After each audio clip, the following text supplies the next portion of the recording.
So I always appreciate you guys tuning in uh, and giving me the opportunity to speak in front of you, even if it's virtually for right now, because we definitely have a lot more coming as far as like in person. Speaking of which, it's a lot of stuff that I'm still working on mapping out with my guy Cedric in Atlanta, and our partners and everything else. So give me 1 second, and then we're gonna get this thing right. All right, coolly. Okay. All right. So let me start off with a couple of the basics on the intro scan. So uh, in the classroom, I wanted to show something extra that I'm working on. Class that's called Run Managers and Scale. I'm doing this class because I want to show everybody how to. Again, this is about full operations, and it's funny because I was saying this to my guy Tone a little earlier. Uh, I was explaining to him, but I was explaining to him uh, that I wanted to really give clarity as to like one why I'm here, but also even more so why we're all here. If there's any confusion about the Mogul Maker Academy, there's an end goal to our objective, and the space that I like to concentrate on now is capital raising, right? I like to concentrate on capital raising. Yeah, I think there's a lot of communities for a lot of other things. There's a lot of places you can go get a lot of information from for about a whole bunch of stuff. But I take a very holistic, really encompassed look at capital raising and how we go about raising capital, right? This isn't about credit repair. That's one aspect of your need to do capital raising. This isn't about personal guaranteed funding. That's just one aspect of capital raising. This isn't just about having an LLC versus a corporation or whatever the case may be. Everything I teach is ultimately for the purpose of helping everybody have a clearer understanding of how to raise capital, right? And even in tonight's class, if you're in the midst of raising capital, you should know your taxes. You should know your finances. You should know what the numbers and everything look like. You should know why you need a balance sheet, why you need something like your actual tax returns. How do you separate your tax returns if they are your business returns versus your personal returns? Even on your personal returns, the 1040s, do you have a Schedule C and these different things, right? Uh, and then you couple all that with strategy. Listen, one of the methods of raising capital is sales, right? You got to sell something, right? That's one of the methods. So we all know people, well, we might all know people that know how to sell through the roof. And again, that's going to be one of the classes that we're going to be bringing up is selling something.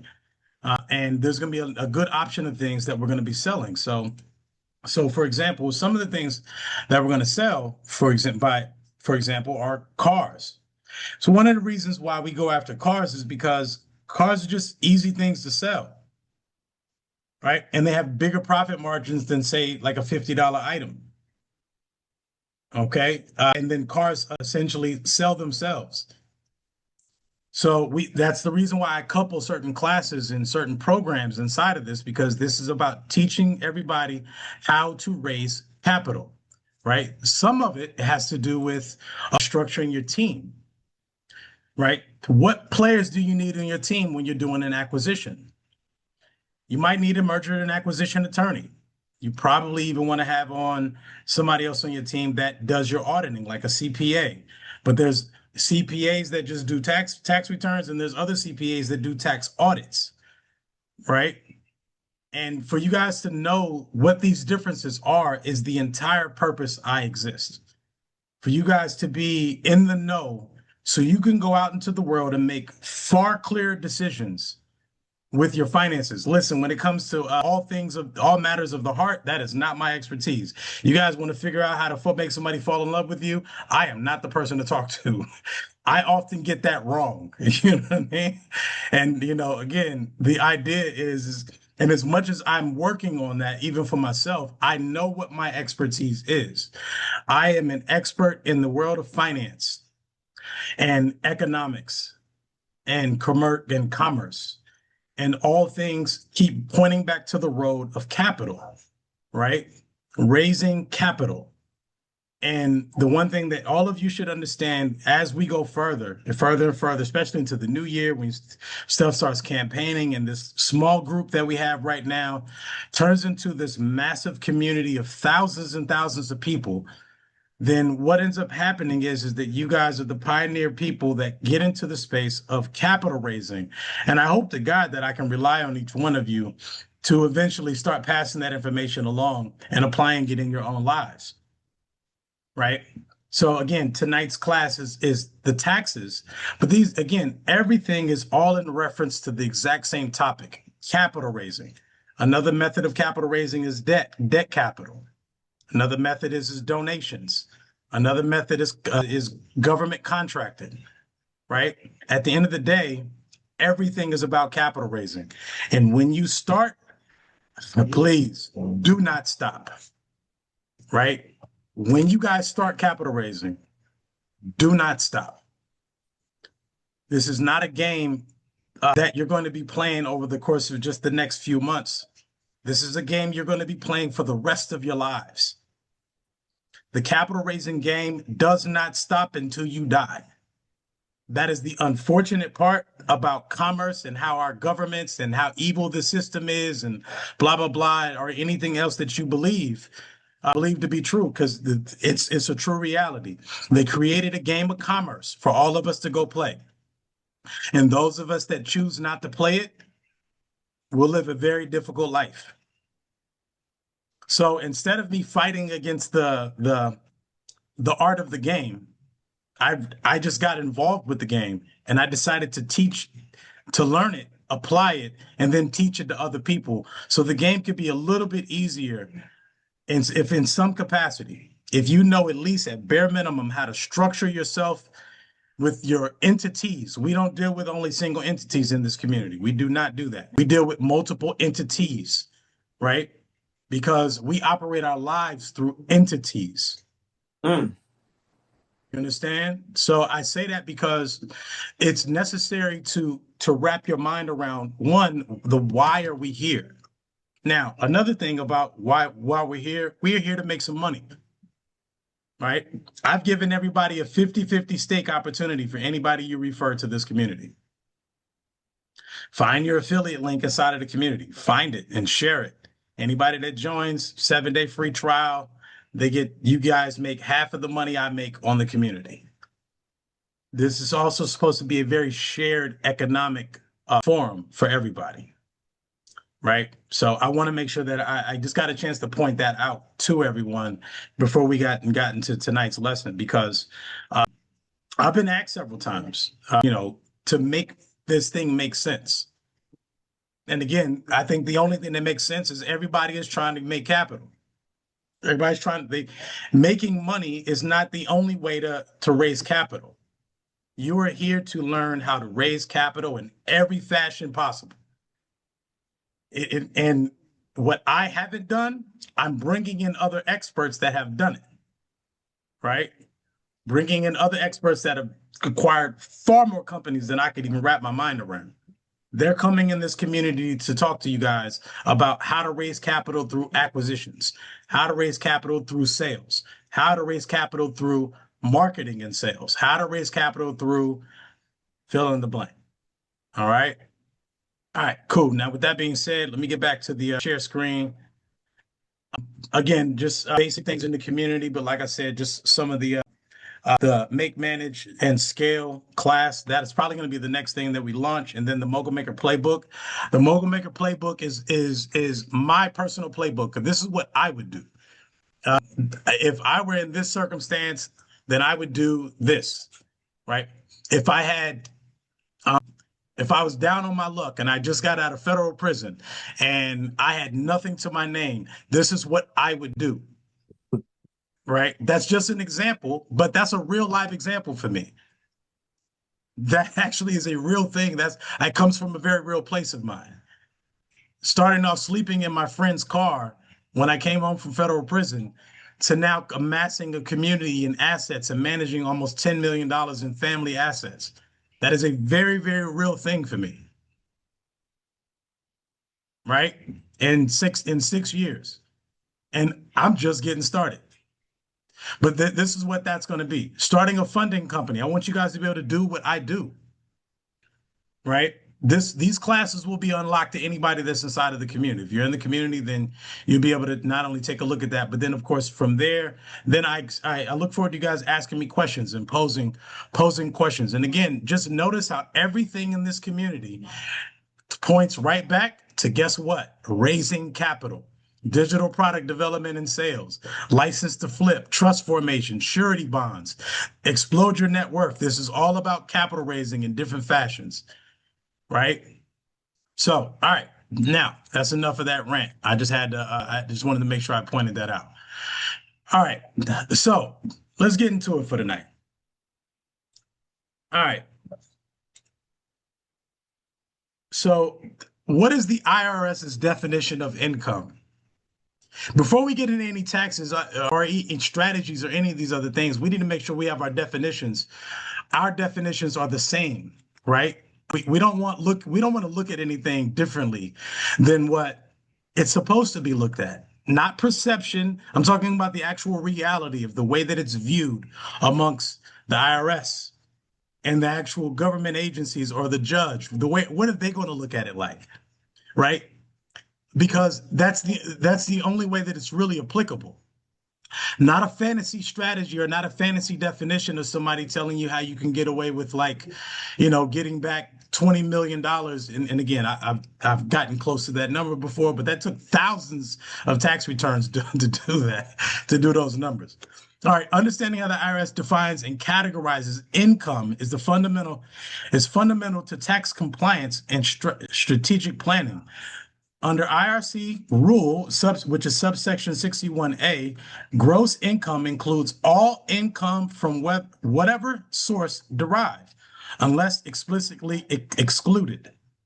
This comprehensive guide explores the foundational principle, major income categories, entity-specific templates, and sophisticated deferral strategies that shape federal tax obligations. Right? Because this is where all taxes and everything derive from. Right? Taxes all derived from income. It's the only thing that's taxable. It's also part of the reason why I talk about utilizing debt, because it's not taxable, right? But let's go further into income. The foundational definition. What is income? Gross income, IRC 61A, subsection 61A. The Internal Revenue Code defines gross income as all income on whatever source derived. Right? The sweeping definition echoed in Treasury regulation. So the Treasury agrees with the same definition. 1.61-1A establishes the default rule. Any gain or receipt constitutes taxable income unless a special exclusion or deferral applies. Right? That's a broad statement. How many of us thought cash was the only form of income? A cash payment. And just notice it says nothing about cash, right? Cash is not the only form. Monetary payment is not the only form of income, right? The Supreme Court's landmark decision, Commissioner versus Glenshaw class, 348 USC 426, 1955, interpreted this broadly, defining income as any undeniable ascension of wealth. Right? Clearly realized. So let me make sure everybody understands what the term realized means. Realized means that it's actually in your possession. Anyone ever hear the term, possession is 9/10 of the law? Usually it's like a criminal case when you finally hear that. You're like, oh shit, I got caught with a gun, or such and such happened. And again, but that means that the possession is realized. So, and every time you see the term realized in law, that's what you're looking at. It's in your possession, clearly realized, over which the taxpayer has complete dominion, right? This three-part test, and this is a three-part test. These are the features that the government is looking at when they're trying to determine if you have actually made income. Three-part test: ascension to wealth, realization, and dominion remain the cornerstone of income recognition today. right? So you have to define what these things are before you could just assume and just hop in the pot of like, so when people start saying certain things to me, this is what I'm thinking about. When you start talking about how you got this, that, and the third, or whatever you did on your tax returns, this is immediately where my mind goes, right? The realization requirement. Not all increases in wealth trigger immediate taxation. In Einzer versus Macumber. And this is a case from 1920. This is how far back this goes. The court held that a pro rata stock dividend where no cash or property changes hands is not taxable income because the shareholder realizes no wealth, no new wealth. Now, of course, some of us would beg to differ. You would think the stock value that somebody like Elon Musk has inside of Tesla, he has realized wealth, right? No, absolutely not. Absolutely not. Does not have realized wealth. So that is not considered income yet. This establishes the critical principle that income must be realized before it can be taxed, a concept that underpins deferral strategies like 1031C exchanges and installment sales. Also, part of the reason why we talk about doing data furnishing, because in data furnishing, that's a deferred payment, right? It's not income realized. Now, I will tell you how you can utilize that to your advantage if you want to, but again, that's definitely something you got to be mindful of. Earned income, which is the income that most of us think about. We only think about earned income. Well, at least most of the time. Definition: earned income means compensation for services rendered, including wages, salaries, tips, bonuses, commissions, and net earnings from self-employment.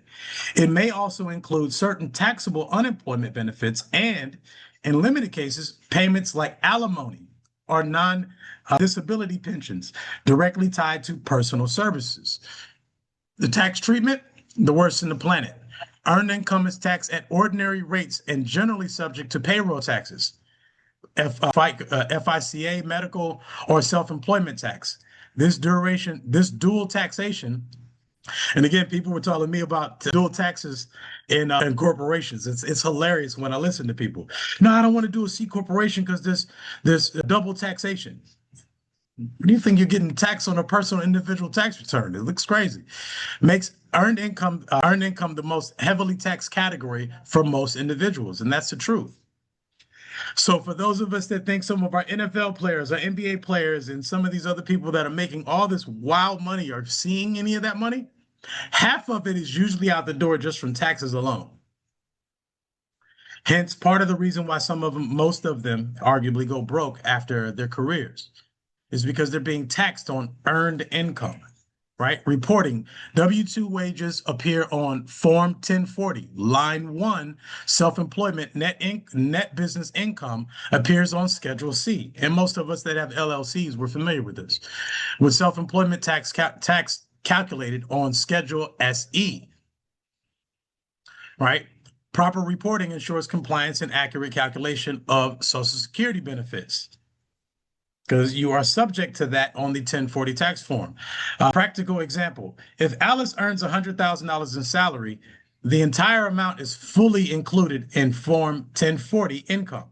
She'll also owe Social Security and Medicare taxes on that amount, half withheld from her paycheck and half matched by her employer, totaling 15.3% on her first $160,200 2023 Social Security wages, plus 2.9% Medicare on all wages.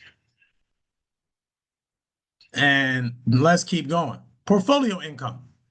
What is that? Portfolio income encompasses passive income, passive investment receipts outside active trade or business.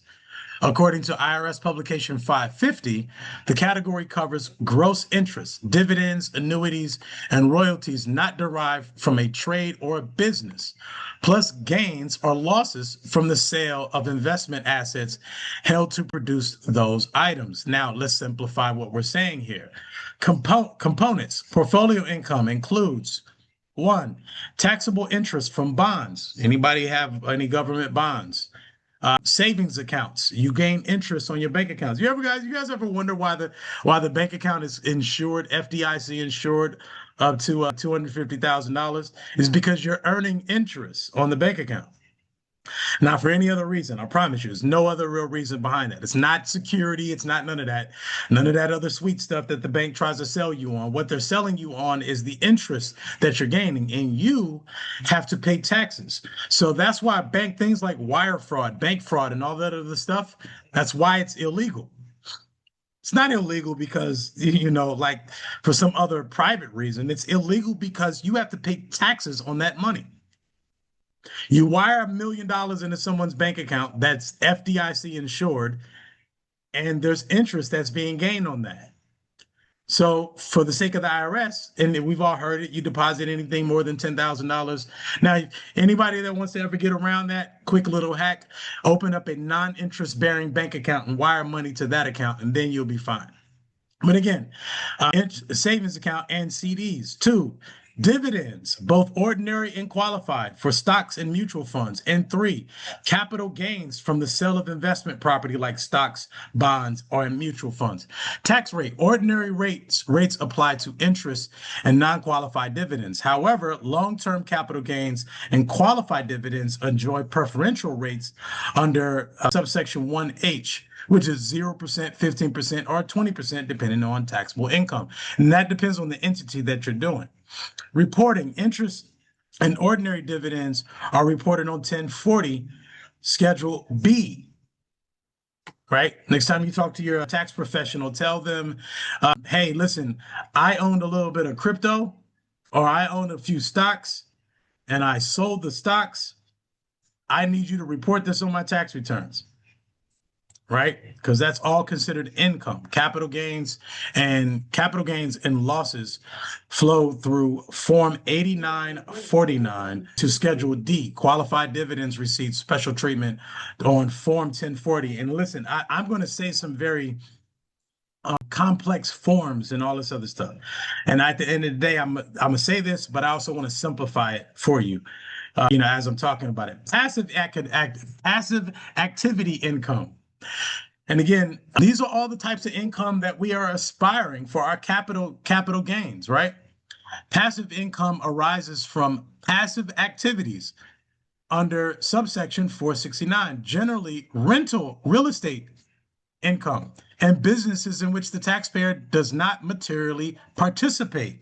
When you're just the shareholder of the business, you just own a piece, you're not involved. That's what this is. All that passive income stuff that everybody on the gram is talking about, this is what it is. Passive income, passive activity income. And again, there's an actual government statute for this stuff, right? The passive loss limitation. Passive income is taxed at ordinary rates, but the crucial rule is that passive losses can only offset passive income. So what that means is, if you're making passive income from, let's say, a rental property, the only thing that can offset that particular income is anything that affects that income, right? You can't offset it with some shit that's going on in your personal life and then say, hey, this income is now, hey, I'm offsetting it. No, it doesn't work like that. You can't. There's one thing about accounting is that you can't collude the numbers. Colluding things really makes the waters murky, and you don't really want to collude things. So just get QuickBooks and it'll help you separate everything. You'll be fine. Loss suspension and carry forward.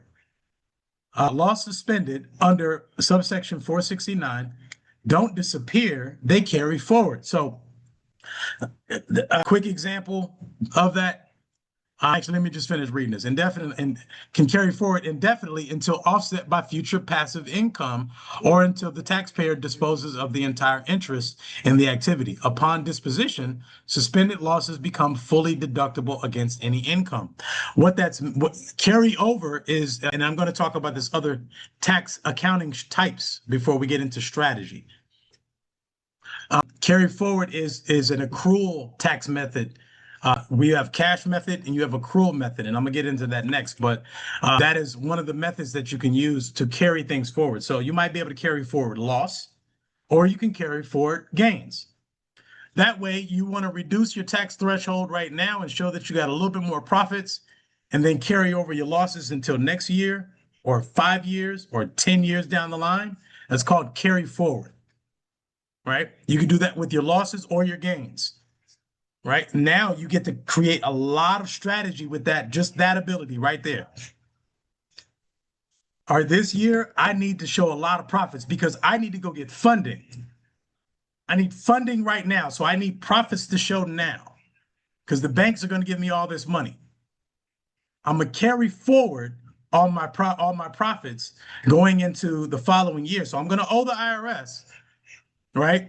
But then after I get this debt right now, I'm about to offset all that debt, all the profits that I got because I used it to get all this funding. Did everybody follow me on that? That's a strategy, you guys. That's an absolute strategy. Go into this showing profits, owe the IRS some money, and then carry forward your losses, your gains, so you can write off your losses the following years. You won't owe the IRS a dime. And that, my friends, is how people go forward, not owing anybody, no, not owing the IRS a red cent. Their tax liability gets reduced down to zero. It's not because they reduce it down to zero in the same year. It's because they just reduce it down to zero, period. All right, moving forward. All right. Oh, thank you. Capital gains and losses, the preferential treatment. Capital gains and losses arise from selling capital assets, stocks, bonds, investment, real estate, collectibles. Now you understand why people buy paintings, right? IRC subsection 1221 through 1222. Again, I'm going to have this document and all these documents inside of the Workshop Wednesdays, so you guys can come back and feel free to download this and review this yourself. Short term gains taxed on ordinary income rates up to 37% for individuals. Terrible. No preferential treatment reported on Form 8949 on Schedule D. It's okay. I appreciate it. Yeah. Like I said, this is actually my strong suit. Taxes are actually my strong suit. Like outside of capital raising and everything, this is actually where I really dominate, if anything else.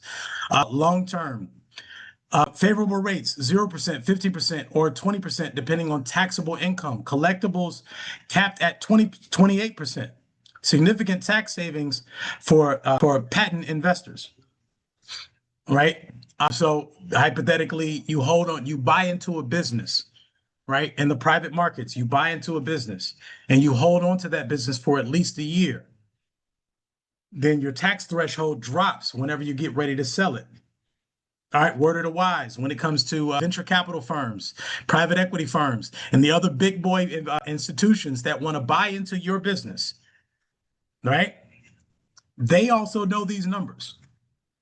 So when you guys create your pitch deck, tell them these same numbers. Let them know that you know something. And this also will help you to raise capital, right? All right, continue moving forward. Corporate treatment.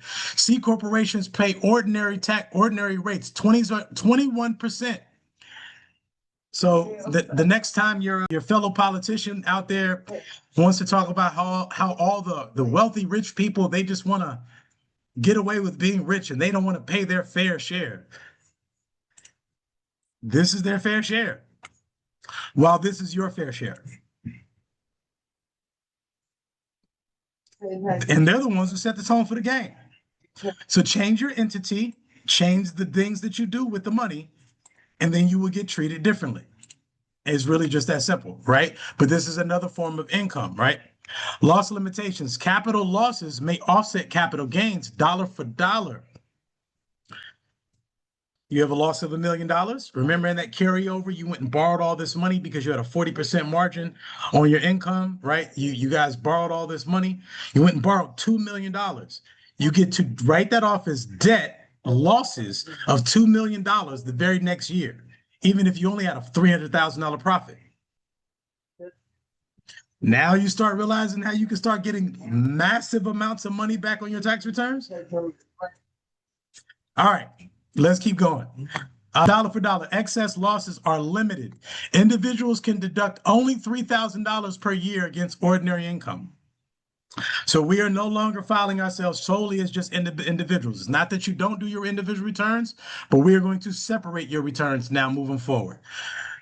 With unused losses carrying forward indefinitely. So again, if you decide to opt to choose to do accrual accounting, that would be your form of accounting that you do indefinitely. And I totally advise anybody to use accrual accounting. It's the best method of accounting to do.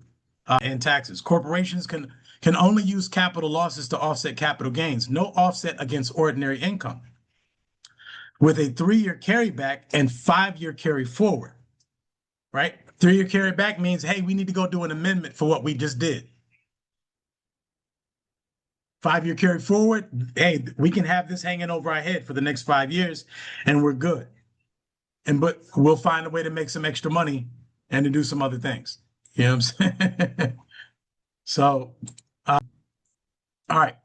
Now, with like I said, with that being said, let's move forward. Special capital gains rules, QSBS, subsection 112, 1231, and more. Qualified small business stock. For any one of you that have stock in your company, and yes, you do. If you filed for a company in a Secretary of State, you have some form of stock in the company, or shares, or units, or whatever you want to call them. Individuals, not corporations, may exclude up to 100% of gains on qualified small business stock held more than 5 years, subject to greater of $10 million or 10x basis per issuer. This powerful incentive encourages long-term investment in startups and small C corporations. All right, now what does that mean? If you are the owner of the stock of the company you own and run, and you needed to exclude any of the gains that you've had for the income that your gains might have made, and you needed to exclude it, you can exclude 100% of it, right? For X amount of years, obviously, for 5 years. So it becomes a deferred method of how you can exclude any gains you get. That means if you buy into a business right now that is already doing, let's say, $1 million of profit right now, and we're going to get into acquisitions at the top of next year anyway. So I'm going to show you guys how to buy that $1 million company, right? That's doing $1 million in profit. Even if it's paying you directly, you can defer that payment for 5 years, tax-free, because you're the owner of that company. Now imagine what you're able to do with those profits for the first 5 years of your ownership, right? Deb bought a startup shares for $100,000 and sold them 7 years later for 1.1 million. If they qualify for qualified small business stock, the entire $1 million gain may be subject to 0 federal tax. It's amazing. We should all be able to get rich out here with these strategies. Sections 1231 gains from the sale of business real estate or depreciable property held more than 1 year received hybrid treatment. Net gains become capital gains, taxable at favorable rates, while net losses of ordinary income fully deductible against any income, the best of both worlds. This is part of the reason why people talk about real estate like it's the absolute gold mine. Real estate does have a gang of good tax treatments for sure. So tax treatments makes 1231 property highly tax efficient. Income sales, subsection 453. So this is the sale of your products or your services. Sellers can defer gain recognition by electing the installment method when at least one payment is received after the tax year of sale. Each payment carries a pro rata share of the total gain divided by contract price. This spreads tax liability over multiple years, potentially keeping the seller in lower tax brackets. Example, Emily sold basis was $100,000. Sell price was 300,000 with 50K down and $50,000 annually for 4 years. Total gain 200,000. Each payment contains a 66% gain. 200K divided by 300K. Year one, she reports $33,000 gain on the $50,000 payment, deferring the rest. All right. In a very simple world, what this means is, hey, I decided to sell the property on a note. I decided to carry over some of the payments for the person that I'm selling the company to. Now let's play this in reverse. How does this work in reverse for us? In reverse, the way this works really, really well for us is that this becomes the benefit that we can sell on the person when we're trying to do an acquisition. When we want to acquire the company, we can tell them about all the tax benefits that they can have by doing seller financing, right? And I'm saying all this because I want people to understand why it's not such a far-fetched idea to buy a business from somebody completely with zero out of pocket because of these type of incentives that they get to write off on their tax returns. They get to report a fraction of the amount that they're actually earning because they get to carry over the balance because they sold the business to you with a private note. It's amazing.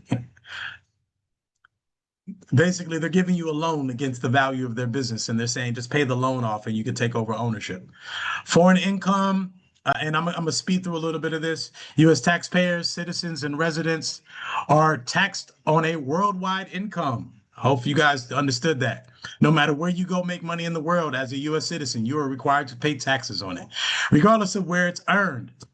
This includes wages, self-employment income, investment returns, rental income, and business profits from any country. The U.S. is greedy as hell, ain't they?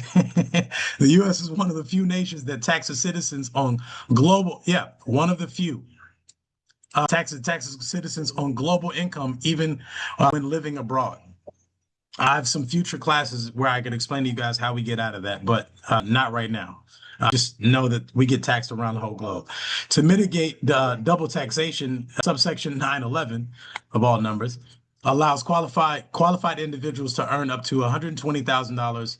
That's the 2023 limit. And I think it's actually went up after the big beautiful bill of foreign earned income if they meet either the bona fide residence test or the physical presence test for 330 days abroad in a 12-month period.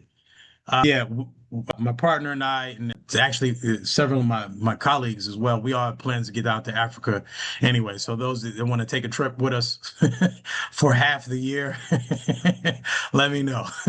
Foreign earned income includes wages, salary, professional fees, and self-employment income for services performed outside of the U.S. It does not include dividends, interest, capital gains, pension, or Social Security benefits, because of course you're only going to get that. Fiona's foreign income. Fiona, a U.S. citizen, earns $150,000 in London wages. Under subsection 911, she excludes $120,000 and deducts foreign housing costs, leaving $30,000 tax as ordinary rates. So it's not all that bad. It is what it is, but it's not all that bad. All right. Digital assets and currency. Yes, your crypto is being taxed now. It is considered income. Property, not currency. Property classes. The IRS treats cryptocurrencies as other digital assets as property, not currency. Any disposable sale, exchange, or payment triggers gains or losses calculated as fair market value at disposition minus basis. That just means you're going to get taxed at the rate or the value that of whatever you possess at the time you sell it or, lose it or whatever the case, right? You bought into the market when it was, again, it's another example down here. Mining and staking, receiving crypto through mining, staking, or as payment is treated as ordinary income. Yeah. Reporting requirements. Virtual currency transactions must be reported on Form 8949 and Schedule D. Form 1040 includes a mandatory digital asset question to ensure disclosure. It is no longer a private thing anymore. All right, income treated by entity type, individuals, earned income, portfolio income, and Schedule E. I will have that available for you in the class. Corporations, S corporations, and then trust and estate. Trust and estate. There's very good looking ways to do some of those. All right, now let me go into the different taxing types, cash versus accrual accounting methods, right? The core definitions of and mechanics, cash method. And this is the type that most of us are familiar with. Income reporting when actual or constructively received. Expenses deducted when paid. Simple approach that matches cash flow and provides built-in flexibility for timing control. Report income upon receipt. Deduct expenses when paid, subject to constructive receipt rules. Limited prepayment deductions. 12-month rule. 12-month rule. This is what most of us do with our lives, year in and year out. It is not the only thing you can do. Accrual method. Income reported when earned. All events test satisfied. Income reported when earned. That's a key point to point out, but I'm gonna get a little deeper into what this actually means. Expenses when incurred, not when paid, when incurred. As soon as the expense comes in, you're reporting it. How many of y'all get bills and shit that y'all not ready for, month in and month out? You're gonna pay some of us. Look, I'm nobody special. There's certain bills I will wait 2 months to pay that damn thing. And because you do an accrual method, you can write that 2 months of payments off now. You can still deduct it all now, even if you haven't paid it yet. All right. Provides true economic picture, but offers less timing control. So they somewhat report income when right to receive is fixed. What that means is I perform a service for any one of you. I send you an invoice, right? The service is being performed. I can report that as income. That's it. That's all that's required. I don't even have to receive the payment from you. I might not be able to receive the payment from you until the following year. And guess what? Next year, when I receive the payment, I don't have to report it anymore. Right? So now you're getting into the mind of banking. This is what bankers do all the time. You take out a loan and blah, blah, blah. Like, you listen, when you have that deferred payment opportunity, it does a lot for your tax threshold, and it will do a lot for your actual income. Deduct when liabilities incurred, right? Must follow economic performance rules. Those are the rules we were just talking about on income in the previous page. Recognition regardless of payment timing. It's amazing. Now, for the life of me, y'all can't possibly believe these massive corporations are not utilizing this to their advantage. Now, if anybody that was around during the Enron scandal, or even people that were around during the 2008 real estate bust, what do you think they were doing? Cooking up the books. And when you hear me say that, this is what I'm talking about. Creating fake receipts and fake invoices and all these different things, creating bogus profit margins and trying to carry it over and carry it over and carry it over without ultimately balancing out the books. But it's legal. Strategic timing and effect. Income deferral opportunities. Cash basis taxpayer can legally defer income by delaying receipts or billing subject to constructive repayment receipt limitations. For example, a cash basis LLC might issue an invoice in January instead of December, pushing revenue into the next year. So that means you would literally have to set the invoice or even the receipt. You'd have to set it for the next year and tell the person, hey, look, I'm going to bill you. I'll send you the invoice, but it's not going to be due until next year because I just don't want to have the income reported right now. That's doing too much. Tax impact example.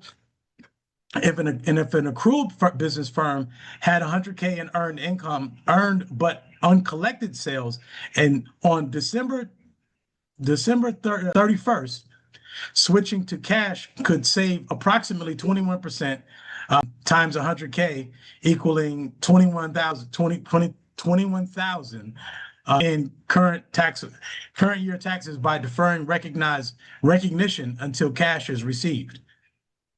Deduction acceleration strategies. Cash payers can front load deductible payments to maximize current year deductions. Paying a $20,000 a year expense on December 31st rather than January 15th moves the full deduction into the current year, saving approximately 21% on that $20,000. Again, not to overcomplicate it, but it's basically just saying you are deciding when you want to report the income versus the deduction, or versus when you want to get taxed on it. If you choose you want to get taxed on the income now, report the income now. If you choose that you want to report the income the following year, report it the following year, unless the money has already been realized, right? If you already got paid, then now you have to report it. It's already realized. But if you haven't been compensated, and for that matter, I want everybody to think to themselves, how many times have you done something for someone that you haven't been compensated for? That's called income. So innately, all of us are actually making a hell of a lot more money than any of us are giving ourselves credit for. Because I didn't make this shit up. This is the IRS's rules. Your income is far higher than you can imagine simply because you didn't change up the method that you're doing your accounting. And you're not booking anybody. You're not sending anybody any invoices for the shit you do. But let's keep going.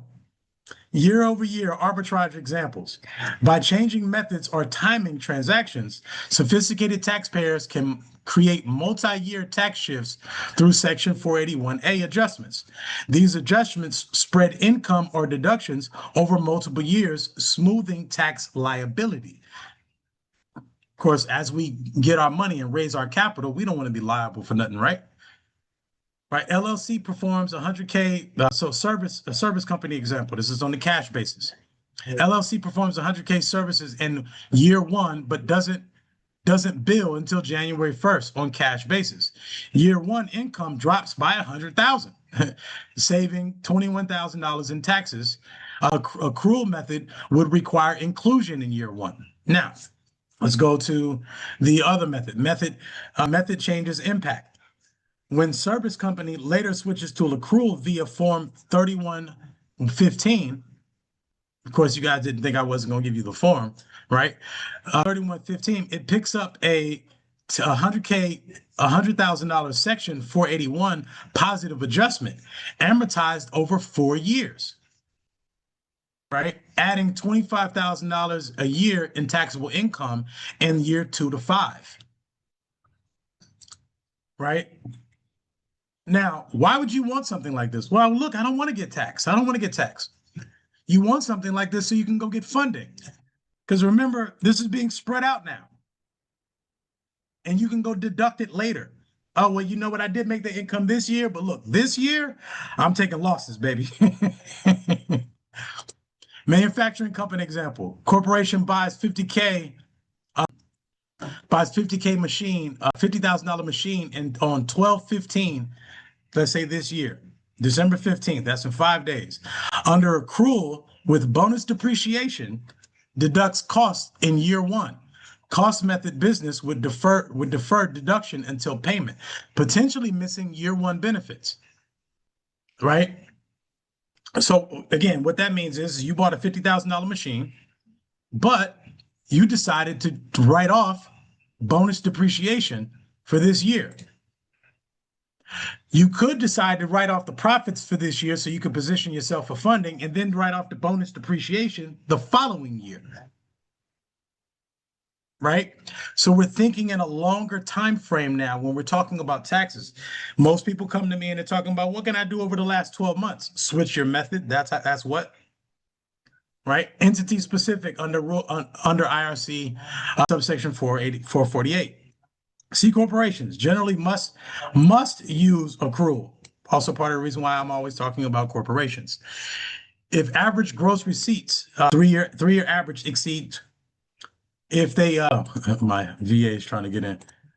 If average gross receipts, uh, if if they exceed 25 million, adjusted for inflation, approximately 31 million in 2025.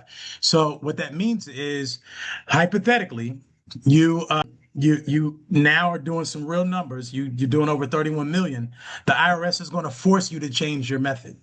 Look, you making this type of money, man. You can't even do cash method. Now, does that mean you can't do a cash method if you're only making $50,000 a year? No. You can choose which one you want to do. Again, this is all choice. We choose our destiny when it comes to making money, right? S corporations, not named in subsection 488 prohibition, meaning it's not like it's not prohibited. An S corp with no corporate partners may use cash method, even above 25 million test, qualifying for small business exceptions like partnerships without C partners. So, meaning if you're an S corporation, if you choose to only use cash method, and for the life of me, I do not know why you would, you can keep doing it just that exact same way. Actually, there are a couple of reasons why you might want to, but again, those are very limited scenarios, and I'll get back to that later. LLC partnerships with no C corporate partners can use cash if they meet gross receipts test. Exception: any partnership classified as a syndicate greater than 35% of losses to limited partners is barred from cash and method entirely.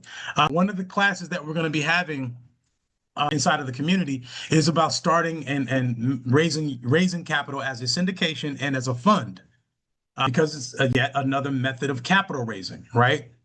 So you're gonna want to pay attention to this. If if your net losses are greater than 35% of losses to the limited partners, meaning the other investors who got inside of the fund is barred from the cash method entirely. That means you can't. No, you have to use accrual method, but that's getting a little further down the line. Qualified personal services corp, professional service corporations are expected from restrictions and treated like individuals. Can use cash without regard to receipts threshold. So again, most of them like to use cash, like law firms or accounting firms or whatever the case. They prefer those methods anyway. Though some accounting firms they still go on the accrual method, even though that's not the. It just depends on the size of the firm. Farming businesses, for those of you that want to buy a farm, are expected are expected from C corp rule are expected from C corp rule and may use cash even if large. A separate section 447 rule imposes accrual election for farmers above 1 to 25 million thresholds, but small farmers can use cash. Trust in estates not covered by subsection 448, so they may either use either method as long as it clearly reflects income. So even with your trust, you can use either method. So for those of you that are interested, how do they use this waterfall method when they talk about the Rockefellers that are doing the blah blah blah blah blah? This is how they utilize these type of methods so they can carry things forward, and they'll invest into life insurance policies now, take losses later, and raise capital so they never end up paying the IRS a dime while they're still gaining they're building up their assets with their trust. Accrual accounting method styles, not just cash. Inventory requirements. General rule, any business whose production, purchase, or sale of merchandise is a material income factor normally must use accrual for purchases and sales under section for 1.4461C. So product-heavy businesses above the gross receipts threshold generally must treat sales and cost of goods sold as on accrual basis, providing less flexibility for timing strategies. Now, small business relief. Small businesses with gross receipts under 27 million have specific relief under IRS safe harbor rules. They may treat inventory as non-incidental supplies, use other special simplified methods, still use cash for non-inventory items. This creates opportunity for a hybrid accounting approach that optimizes timing while maintaining compliance. All right, now, one of the strategies that I use often to raise capital is I will build up shelf companies, H corporations, and I will build them up so they're capital worthy to the point where they are able to get equipment, merchandise, and items. Right? I do this literally just so I can go liquidate the company. The entire purpose of that company is just so I can liquidate it. Right? Oftentimes using EIN only financing, meaning my personal credit is not attached or has nothing to do with it. Right? Now, I do this knowing that I'm probably going to end up liquidating. I might end up having to file chapter 11 bankruptcy, not chapter 7, 5, or 13, chapter 11 bankruptcy. But hey, listen, I need the liquidity now. I need the cash now. So I'm going to leverage the company to get the equipment, and I'm going to liquidate the equipment. And then I'm going to turn right back around and I'm going to do accrual accounting and talk about all the losses that I took on my accounting. I got to tell the IRS what my gains were from the sale of the equipment, but I also have to carry over my losses in the future years because I still owe those bills. Right? That then prompts us to be able to file Chapter 11 bankruptcy in order for us to close out the company properly without having to deal with anything zero out of pocket. This is using the tax law and even bankruptcy law to our advantage. And yes, I'm gonna have another bankruptcy class available going into the top of the year as well. But that's also because I know these rules. I know that I can use these rules of getting merchandise on credit, mind you, liquidating the merchandise. Now, let me tell you people that have done this. Warren Buffett has done this a million times. They buy out businesses that are distressed. They call them distressed assets. Businesses that could be good, but they're barely hanging on to dear life. Distressed assets. You buy them, break everything down, sell them off for parts. All those parts typically come with real estate. They typically come with equipment. They come with products and merchandise and all those other things. And I sell it off for pennies on the dollar. Raise a whole bunch of cash. File bankruptcy on the company. Right? But all the while, I'm using the accrual method to do this. So I stay in compliance. That's the objective. Stay in compliance with the IRS and simultaneously stay in compliance with the bankruptcy, with the courts. All the while, I've just simply moved my money from one entity to another. It's amazing. Now, who told you got to get out there and slave your ass off to get this money? Who told you that? Tell them to come holler at me. Changing methods. Form 3115 in section 481A. To switch accounting methods and make hybrid changes, taxpayers must file Form 3115. You do not have to file it right now before the end of the year. You can file it when you go into your tax year if you want to change the methods. Application for changing in accounting and changes in accounting methods. And again, that's why I call it accounting method, not just a tax method. It's called the accrual accounting method, and it's based on the GAAP principle, the general accepted accounting principles, with the tax return for the year of change. So this process involves critical timing, adjustments that can significantly impact tax liability. Listen, if you guys don't believe for one moment that anybody that has a outstanding balance with me or our company going into the next tax year, I'm not reporting that as full-blown income, you lost your mind. I don't care if you've paid me or not. It does not matter to the company if you've paid me or not. I'm reporting it because I sent you the invoice. You guys should adopt the same method. And if you want to report it as a loss right now so you can get a bigger tax return, do the exact same thing. Hey, you know what? Nobody actually paid me this year. Boom. I'm going to write this whole thing off. Does that make sense to everybody?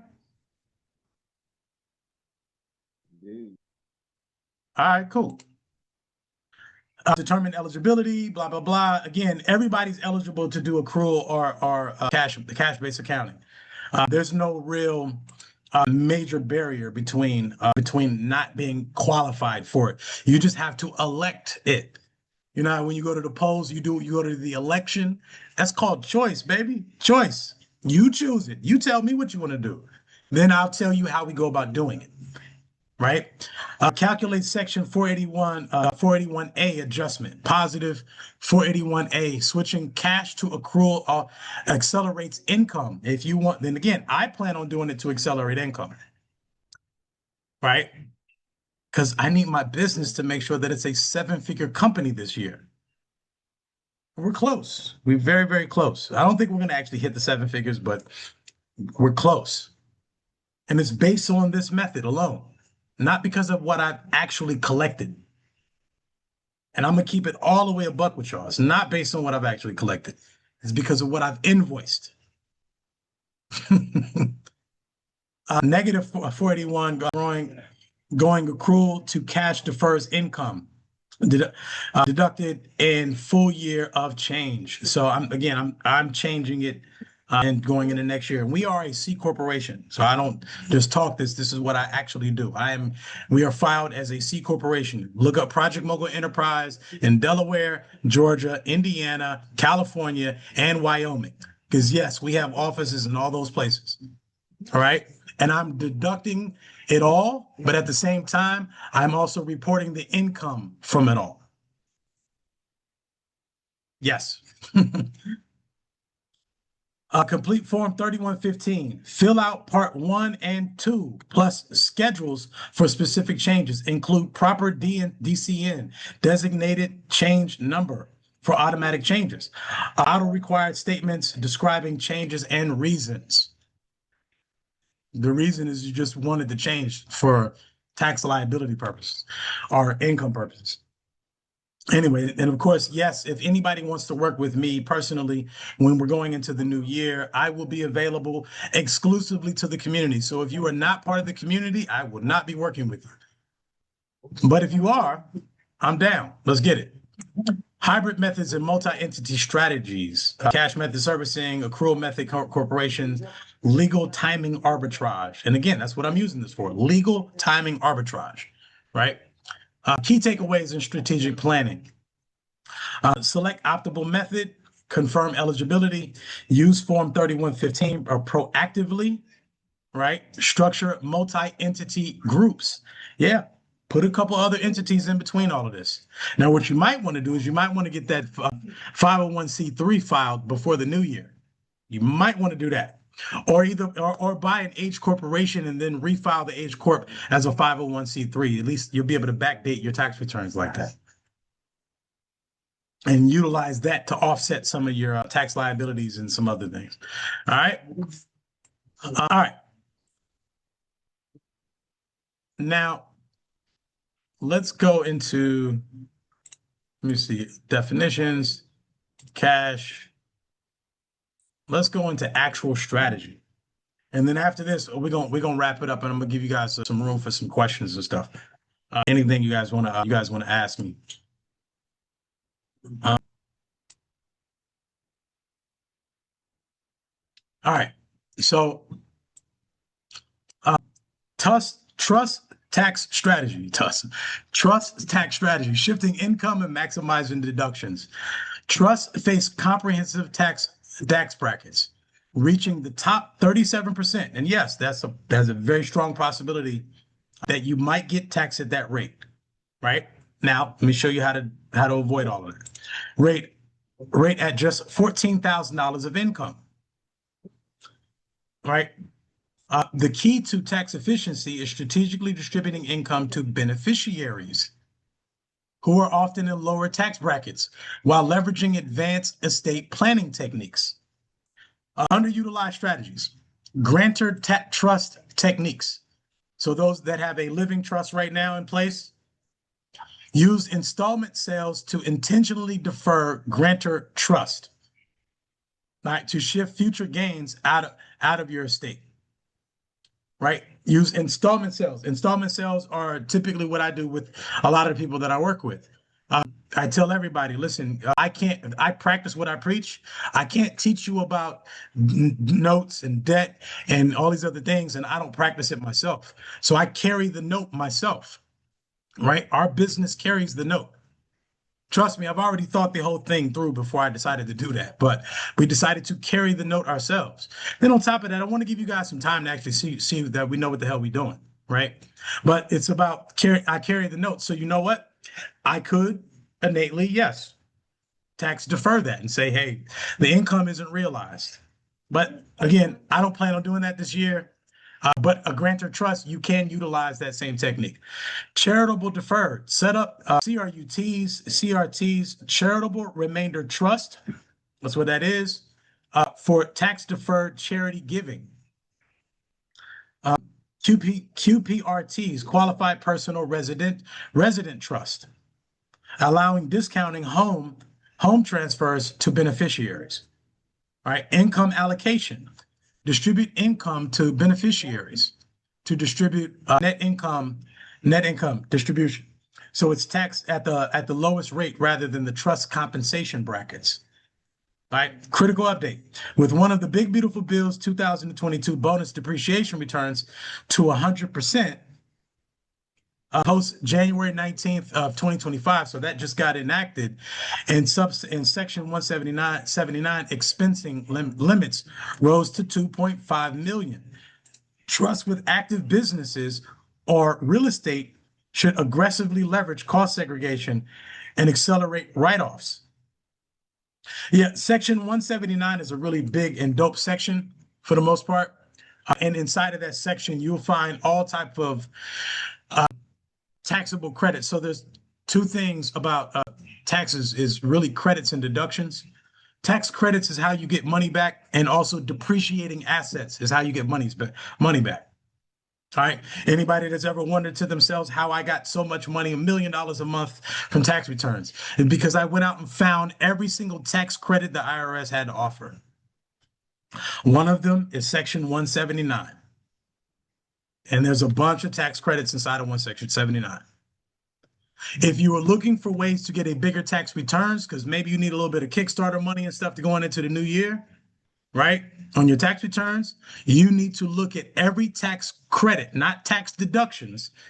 Deductions help you bring down your tax threshold. Credits give you back money. I hope that makes sense to everybody. Tax credits give you back money. Deductions just lower your threshold. All right, let's keep going. Trust filing requirements and state differences. The federal filing. So instead of doing 1040, you would be doing Form 1041. A domestic trust must file Form 1041 if it has any taxable income or gross income greater than $600. You know, real quick side note. You know what's funny? So I saw people was bugging out when who was it? Cash App. Cash App announced, Zelle announced, oh yeah, any income over $600, it has to be reported on your income. And like somebody, it was like everybody was running, panicking, like, oh man, what am I gonna do? I got all my money coming through that. Listen, it's always been greater than $600. Always. Those platforms just adopted the IRS rules as they should have because they're FDIC insured accounts. That's why that happened. You can almost anticipate this stuff coming because the rule of thumb is any income above $600 is taxable income.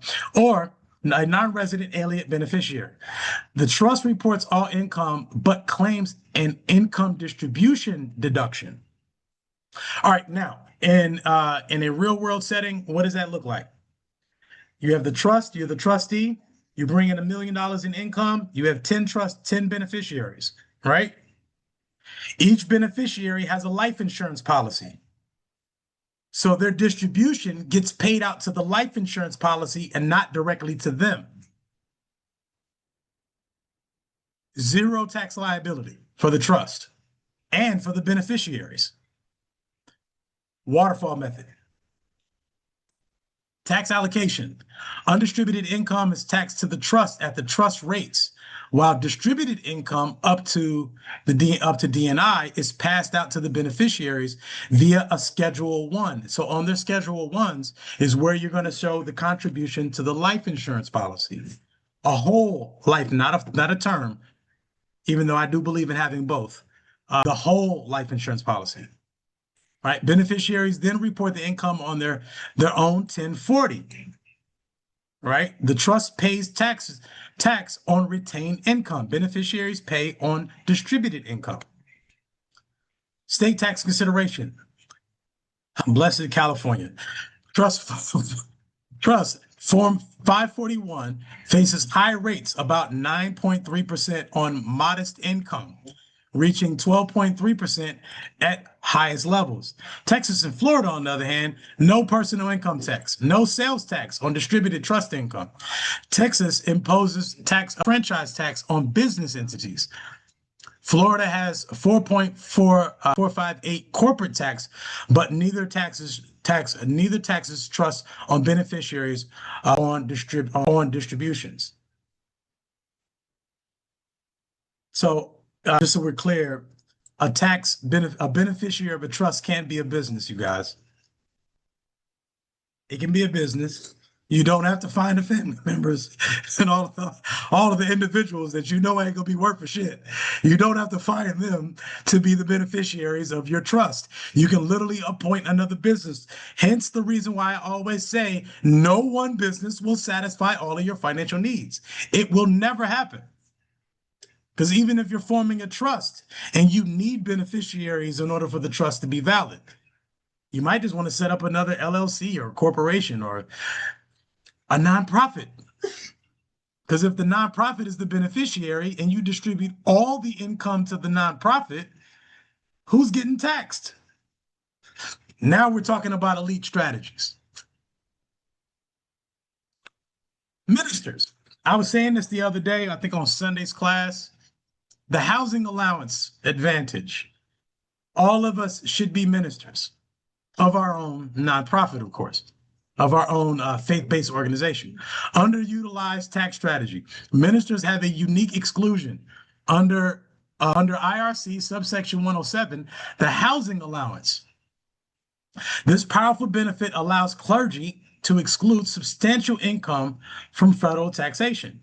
Housing allowance as exclusion, officially designated and used as a patronage housing allowance to cover rent, mortgage, utilities, and furnishings. The lesser of the designated allowance, actual housing expenses or fair rental value can be excluded from federal taxable income. Accountable expense reimbursement, used for ministry travel, supplies, and other expenses. These are tax-free to the ministry. Retirement contributions. Contribute to a 403(b) IRA plan on a pre-tax basis, reducing taxable income. Aggressive but legal approach. Structure compensation as moderate salary. Generous housing allowance. This shifts much of the income out of taxable wages to potential saving thousands in federal taxes. Now, listen, we love our pastor now, don't we? Oh, we love our pastor and our bishop. Remember, they have to contribute 10% after operational expense to any cause. It's a business. Your favorite church bringing in $10 million a year? There's no wonder why the pastor is living in a mansion and driving a Bentley. Hopefully, this explains it all to you. There's no wonder why they're doing global initiatives and they're flying all over the planet in first class, if not private jets. Accountable expense reimbursements used for ministry travel, supplies, and other expenses. You think for one moment that they're not writing off that private jet? That's right. They pay zero on that as a minister. Minister filing requirements and correction. Federal filing. Ministers are filed as individuals on Form 1040. Minister earnings, wage, or fees are reported on W-2 or Schedule C. Critical designation. Clergy are generally self-employed for Social Security. Churches typically do not withhold FICA. So they are, like federal taxes, they're not withheld. Instead, ministers pay self-employment tax on net earnings via Schedule SE, except those who elect subsection 1402E exemption. If a minister receives a W-2, any housing allowance should be coded in box 14 as code 2. Any provision of allowance excluding the excludable amount must be reported as wages on Form 1040. So yes, the church might be paying for it, but he still has to report it as non-taxable income because he's being given this stuff by the church. State differences. California, oh my God, bless California. So, clergy income, including allowance, is taxed as personal income. California's top rate, 13.3%. I cannot with California. California generally follows federal housing exclusions. So at least the housing exclusions are there. But clergy, so your bishops and all these other people, not bishops, but your deacons and the deacon board, that's who they would consider clergy. From a tax standpoint. Texas and Florida, no personal income tax. So clergy owe no state income tax at all on wages or allowances. Amazing. Who's getting a house with me, a condo with me in Florida? And then a big ass house in Texas. Correcting misclassifications. If a minister has misclassified income, failed to exclude an allowance on a misreported, file an amended return, Form 1040X. Again, for some of you that saw me in the last class or another class before, and I was saying, hey, there's a way you can actually get a lot of your money back on your tax returns. This is what I was talking about. And I'm talking about the money you've paid for rent becomes a tax credit now. The money you paid for your car note is a tax credit now. The money you paid for your utilities, the money you paid for your gas, the money you paid for everything. If you become a minister, you could backfile about 2 or 3 years and get all of that money back on your tax returns. Man, I swear, it's too good. It's crazy. To fix it, if W-2s need correction, issue W-2C form. That's if you paid yourself a W-2 or what have you. If a trust was incorrectly used, use a corrected form 1041. Penalties. Expect to pay an underpaid tax plus interest from the original due date. Standard penalty is 0.5% per month late, up to 25%. Again, you guys won't have that big of a deal. If you calculate how much you're paying in rent, if you're paying $3,000, $2,000, what have you for rent every month, you've been paying it faithfully over the last 3 years, add it up. We're about to file to make you a minister, and you're going to get all of that money back on your tax as a tax credit back on your tax returns. Because the IRS feels like they owe you that money because you know what? You contributed into society. And we thank you, minister, for doing such an amazing job. So, and listen, when you guys hear all of these people on the gram talking this crazy shit about how they're getting all of these massive, crazy ass returns, this is what they're talking about. It is not rocket science. It's just ministry. It's nothing special. All right. Corporate aggressive tax strategies. Maximize depreciation. Claim all available credits. Additional strategies. Use bonus depreciation, Section 179, to write off equipment immediately. If you have a vehicle, I don't care if the vehicle is in your personal or your business name, write it off. You can write off a percentage of the usage, right? Claim that as a 179 deduction on your tax returns. Do it because I don't have anybody on this call that has not driven anywhere for a business reason. Everybody on this call has done that. Because I probably personally talked to you about it. I'm driving to go ahead to this meeting real quick. Okay, word. That's deductible. Right? You'd be surprised how much of this will give you a tax credit back on your taxes. Listen, when I was doing taxes over the last few years, I've been doing tax returns. Most of the people that I've been getting, I get an average of $10,000 to $15,000 return for everybody. Do you see how? That's easy for me. 10 to 15,000. I don't even have to think about that. Give me your VIN number. Tell me what your car, blah, blah, blah, whatever. Oh, don't go get an Escalade. Like I just got the 25 Cadillac Escalade. Don't go get one of those. $134,000 tax deduction, the entire amount. And if you don't believe I'm about to write all that off, you lost your mind. I'm about to write all of that shit off on my tax returns. And I'm going to get a tax credit back from that. Typically around 20-30% of that back as a tax credit, a $20,000 tax return just from the just from the equipment. And that's on my personal returns. But all right, that's on my 1040s and Schedule Cs. The Section 179 expensing cap is $2.5 million with a $4 million phase out, and 100% bonus is reinstated for assets placed in service after January 19th, 2025. Consider cost segregation on real estate to turn some building costs into 5 to 15-year property. For those of you that own some real estate or any income-based real estate, you should be making a killing or getting a killing back on your tax returns because of this type of deduction, right? Those of you that plan on doing fixer flips and property deals, how much money do you have to put into that deal in order to get it back to level, right?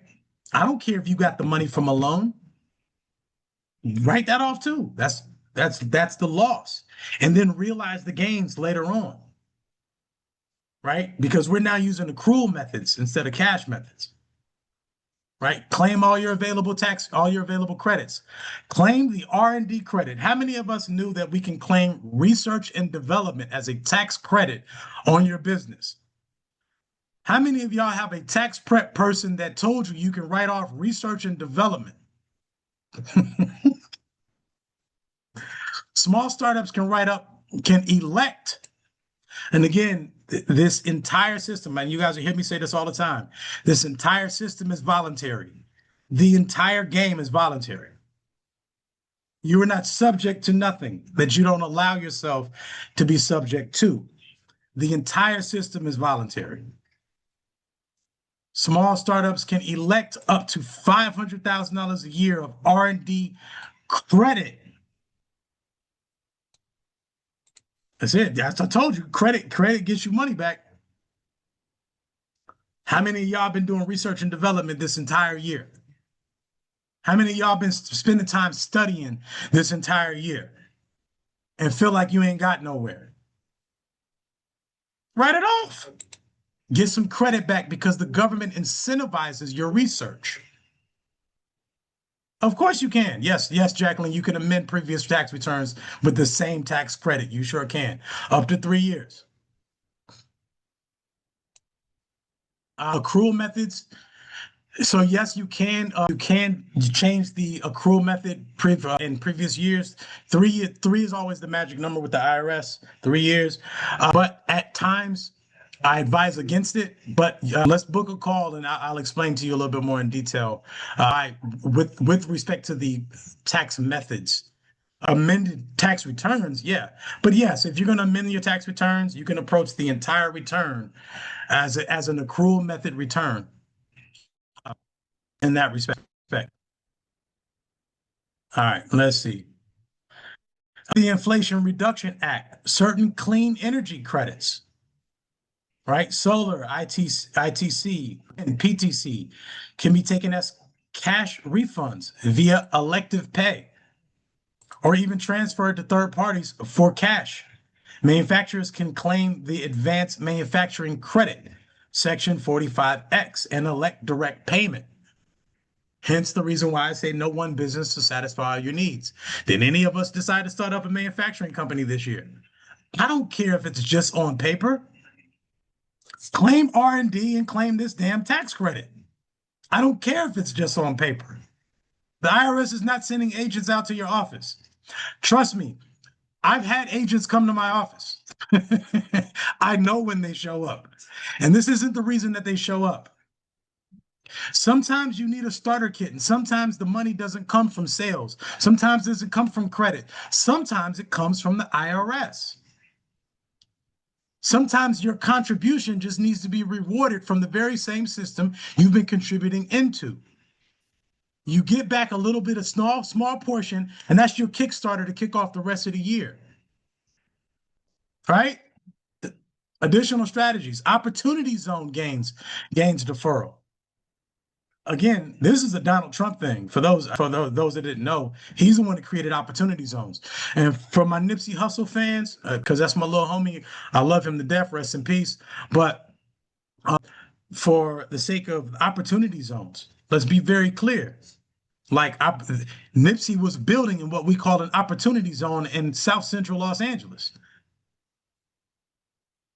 That was a strategy. Using retirement plans and health insurance as deductible benefits. Unlike W-2 employees, C Corp owners can deduct all health insurance premiums, retirement contributions fully, and fund fringe benefits. Group term life, 401k, all tax free, in an opportunity zone. We are incentivized to build our neighborhoods back up right now. And it's easy to just Google search, hey, Google, tell me where some opportunity zones are in my area. And they're all over the nation. C corporation filings and state comparisons. Federal filings, file form 1120, due 3.5 months after year end. 3.5 months. So don't stress yourself out on the on all the dates and the timings. And again, you only stress yourself out on the tax due date because you owe some money, not because they owe you. There is no such thing as filing late when they owe you money. Trust me, they are not trying to collect. They'll pay you interest, but they're not tripping if you file late, and you have up until October to file your tax returns. October 9th, I think, is the day that the IRS closes down for the year. There is no pass-through. All profits are taxed at the corporate rate. Only retain earnings and expense income reduce taxes. Owner versus W-2 advantage. C Corp owners benefit from a flat 21% versus up to 37% of personal. You can deduct ordinary business income expenses fully.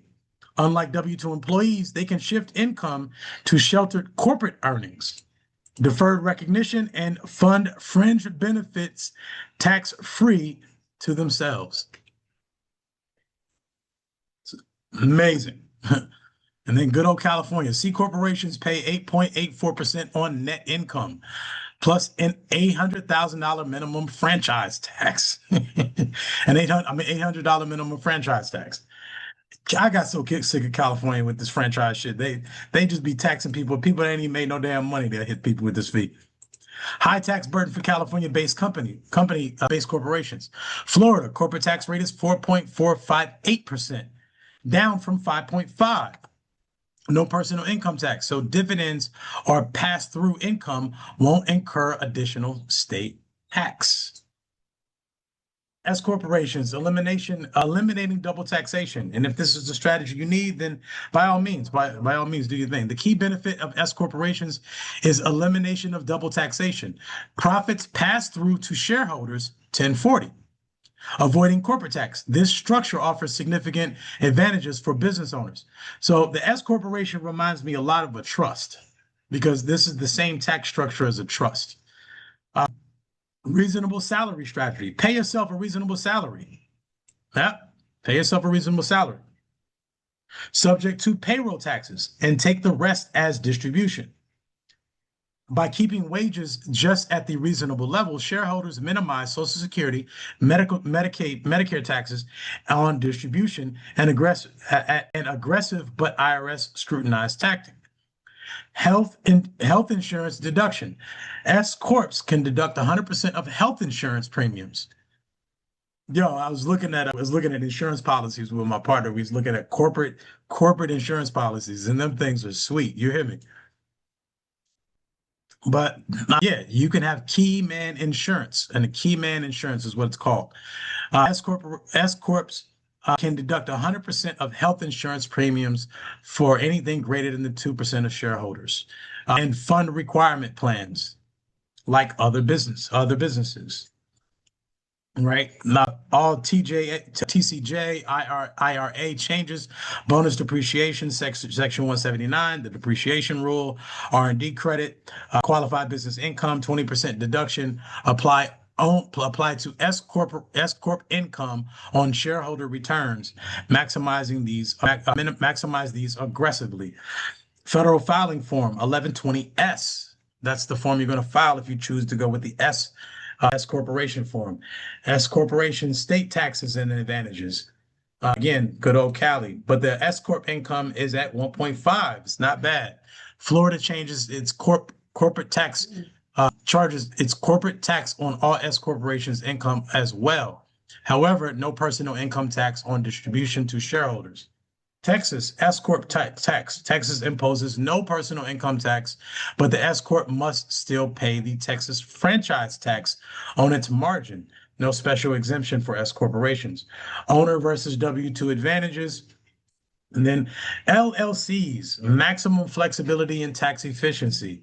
Some of us might already have this. By default, a single member LLC is a disregarded entity. It means it doesn't recognize the entity at all. It just passes through the entity and hits the individual. Schedule C on 1040. A multi-member LLC filed 1065 partnership.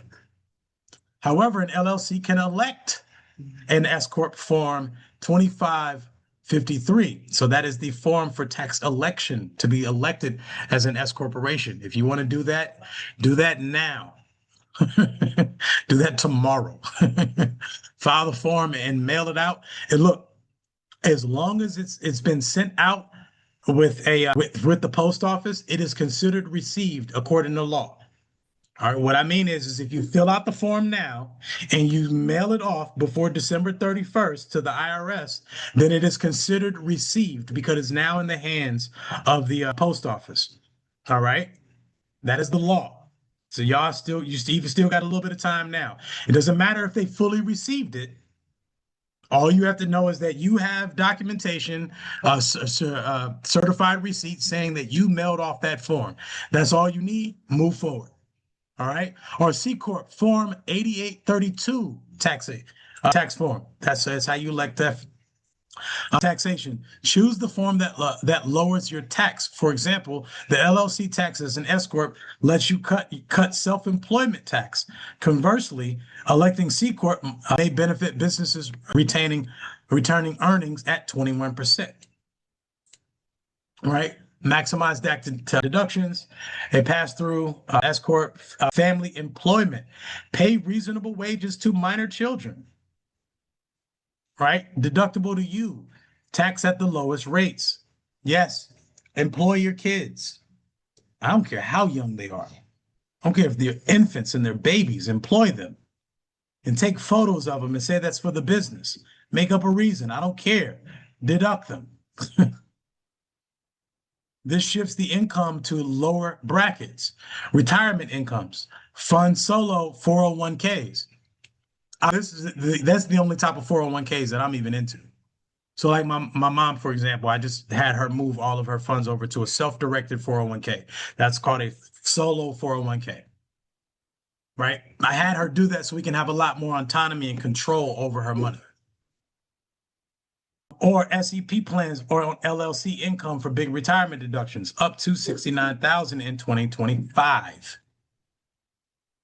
Yes, you could deduct it for solo 401ks.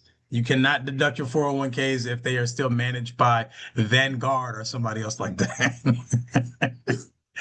All right, LLC filing requirements, blah, blah, blah. Tax credits and deductions. All right. Then it allows us to even borrow against the funds without having to touch the principal. Tax deduction. So just so you guys see the difference, tax deductions. A tax deduction reduces taxable income. For example, if John has 50,000 in income and takes a $5,000 and takes a $5,000 deduction, only 45,000 is taxed. If he is in the 22% bracket, that saves 22% times $5,000 equals $1,100 in tax. I hope that makes sense. I hope I didn't go over everybody's head. Tax credits, on the other hand, a tax credit reduces taxes owed dollar for dollar. If John owes $5,000 in tax, a $1,000 credit cuts his tax to $4,000, regardless of bracket. A $2,000 deduction in the 12% bracket saves only $240, whereas a $2,000 credit saves the full $2,000. Formula savings equals credit amount, direct deduction. All right, and tax credits is how you get checks back. A single filer with $75,000 income, 12% bracket, and a $23,625 standard deduction owes $6,165 in tax. A $5,000 tax credit then lowers the tax to $1,165. By contrast, a $5,000 deduction would only reduce the tax by about $600 to $1,100. The bracket rate. The credits are typically most powerful. They definitely are. Right? Schedule K1s, you guys will get into that when you're doing your tax returns for obviously your multi-entities or your S corps or your multi-member LLCs, trust tax returns, and correcting minister income errors. 1041 filing returns, a domestic trust or estate greater than 600 in gross income. Again, this is kind of just like a recap over everything that we've discussed.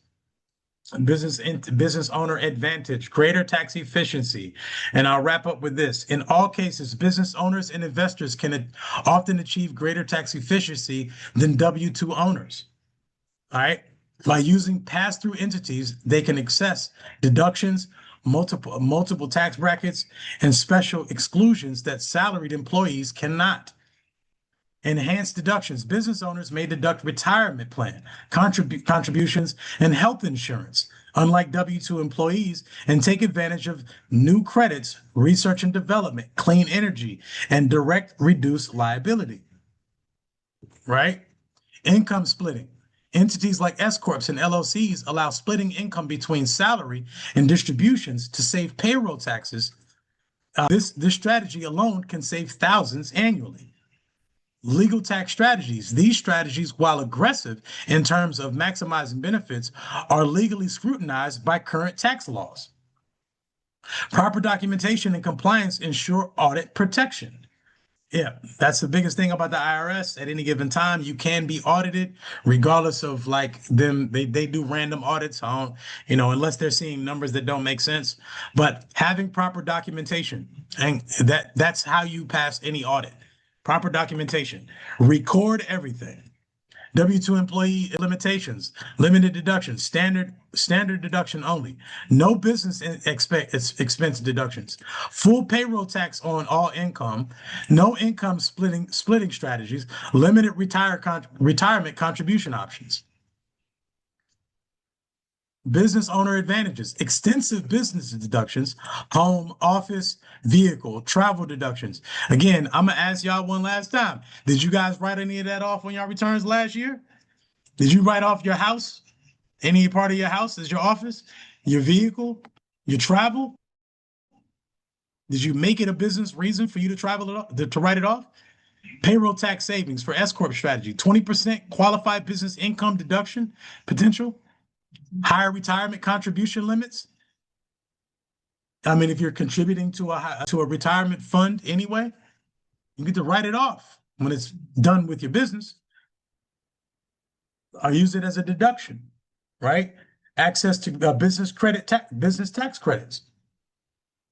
Now, I hope after this, you guys, I hope to see that a lot more of you are far more willing to utilize your research and development, utilize your equipment write-offs, utilize things like that on your tax returns, utilize the accrual method, utilize all of these things to your advantage, and make the IRS stay honest with you.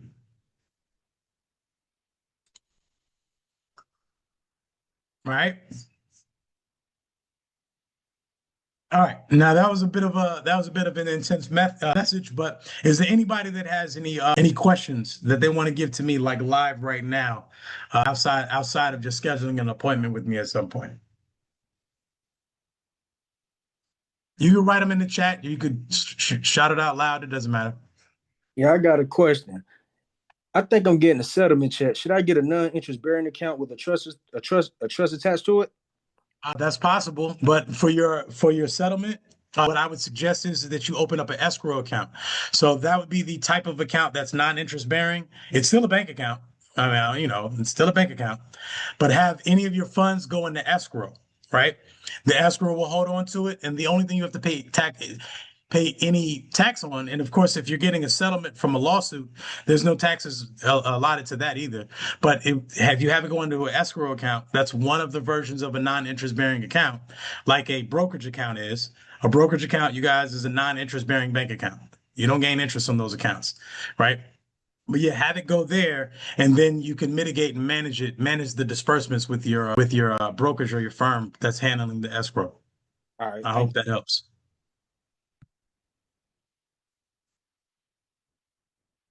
Anybody else got some tax ideas? You wanna talk about some of your own specific ideas of how you think you want to approach it going into the new year?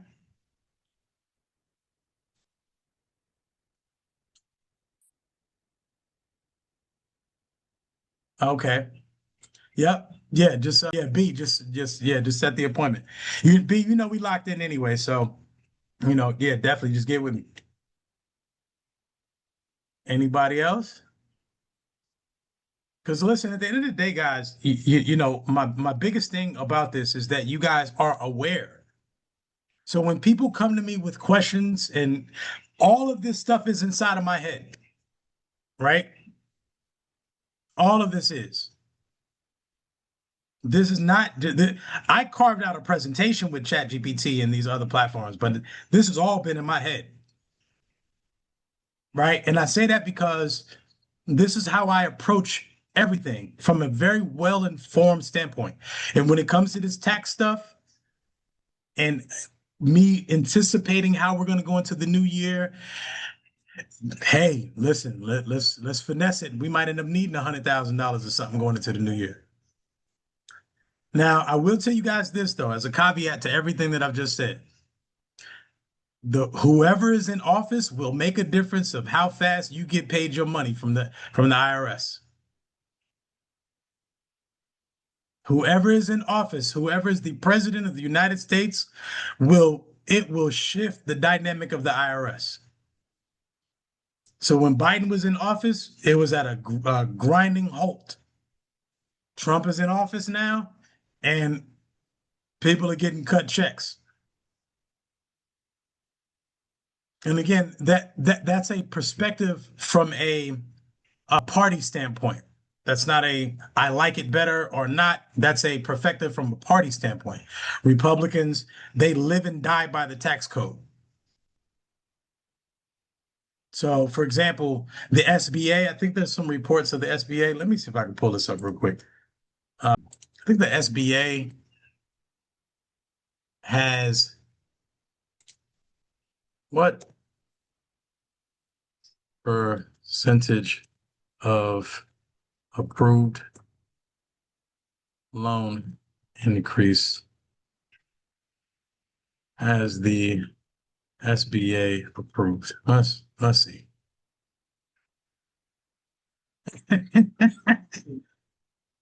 Yeah.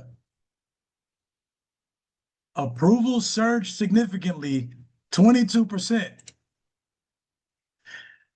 jumping total financing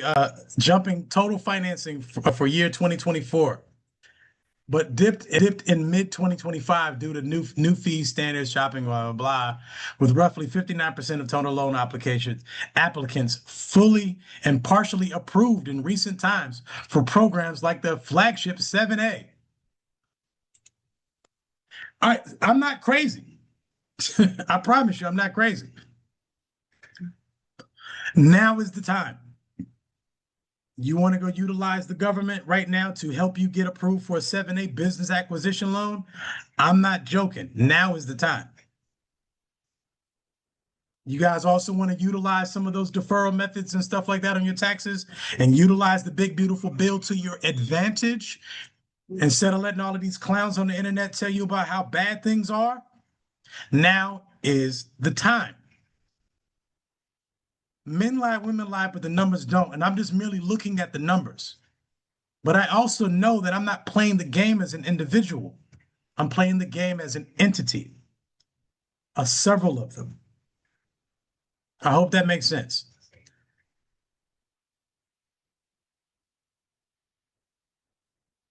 Equity leverage, even better. Absolutely. Absolutely. Well, listen, again, I want to thank you guys out for coming out yet again. I try to make sure we give some type of value every week. And you guys have my word. I'm gonna keep it consistent because I definitely ain't been on my job as of late.